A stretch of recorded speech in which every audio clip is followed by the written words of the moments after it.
The one thing that bothers me about when they do asteroids in movies, asteroid fields, they make it seem like there's no way you would come close to an asteroid and just be surrounded by a whole bunch of other ones. They're so far apart.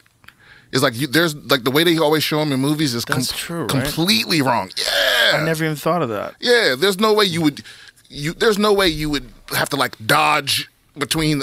It's just no. But that's all the great Star Wars scenes. Right, I know. Shit. It makes for better action, but it's so inaccurate. It's just it bothers me because I know. I wish I didn't. Too late. Yeah, ignorance is bliss. It's like, you ever heard Neil deGrasse Tyson break down the movie Gravity? Oh yeah. He's like, our hair would not be like this, and everybody's like, stop, stop. Right. The space stations are not that close to each other. Stop. It's right. It's stop. Like, let's talk about it after the movie. Yeah, you're gonna ruin this shit. Imagine watching a movie like that with him. Oh yeah, you can tell.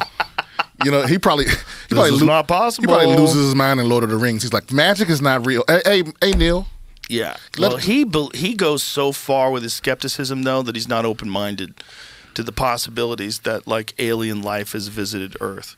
Like, I'm not saying that it has, but he said, what is so interesting about us? Like, we had an argument about it. One of the rare times I've ever disagreed with him.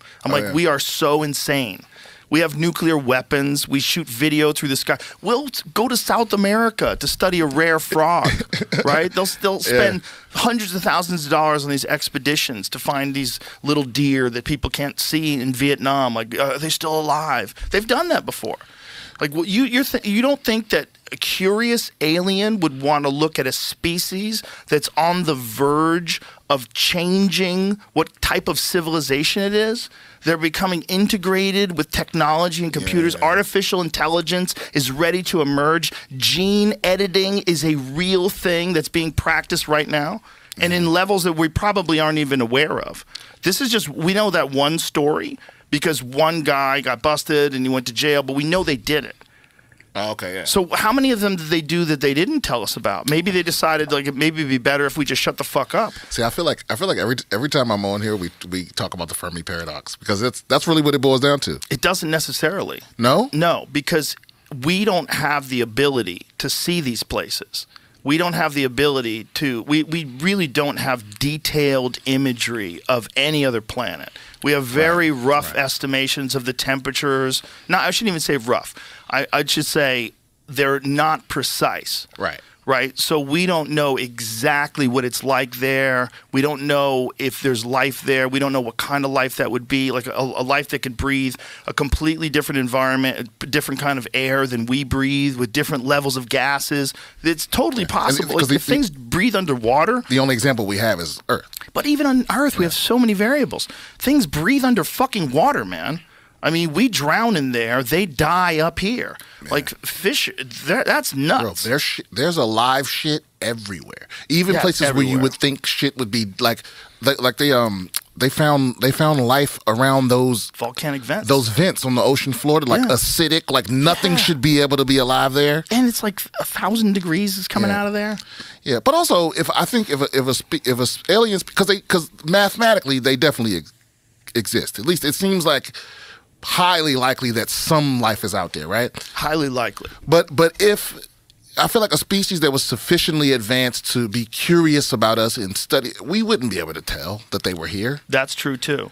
Unless they wanted us to know they were here, or unless they're not quite as advanced. Like if there is an infinite like universe that we're dealing with, and there's planets where life forms could have developed in a much more stable environment where they don't get hit by asteroids, and they get to not just like where we are, which is like 1 million years of evolution from the lower primates, but like 300 million years.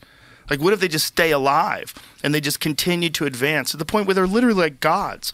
They can travel through black holes. They can transcend space and time. They can instantaneously appear in any spot in the universe they want to. The question would be, like, would they want us to know about them yet? See, or even crazier than that. I remember when we were in London, I was talking to Graham Hancock. Yeah, Graham Hancock. How great was that dinner? Oh, it was awesome. Graham Hancock and Guy Ritchie. Yeah, because I remember when he first started telling me about his theory, it was almost like he expected me to be like shut your stupid ass. Like, he expected me to react completely negative. Right. And he was shocked that I was, like, listening. And I'm like, no, I want to hear what you got to say. I don't know shit.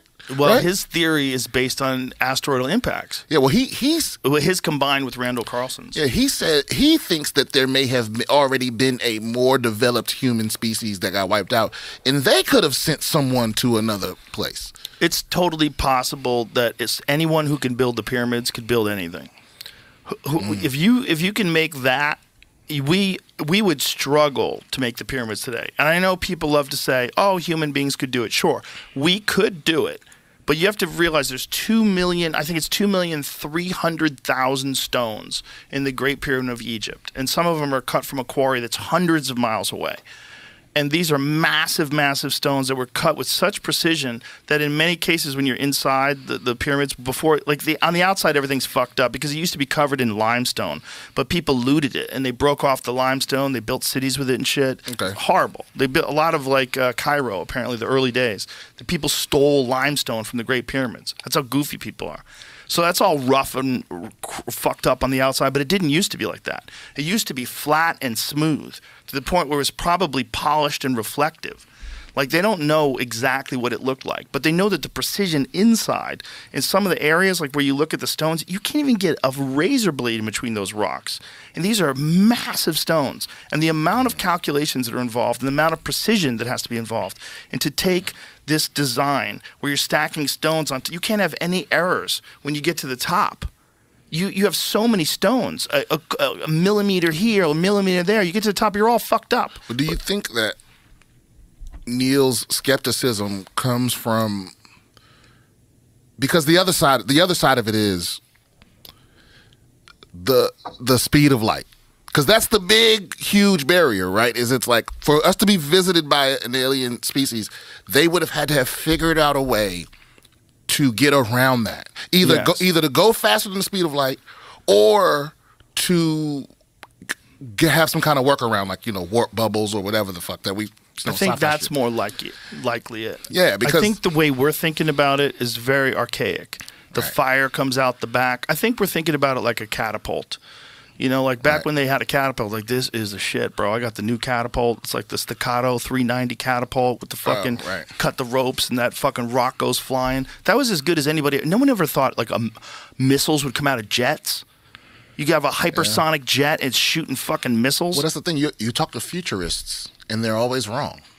Yeah, you can't be right. You have rough estimates and guesses. Like, talk about futurists in the 20s. Oh, yeah. Didn't picture airplanes. They thought everyone would have a blimp.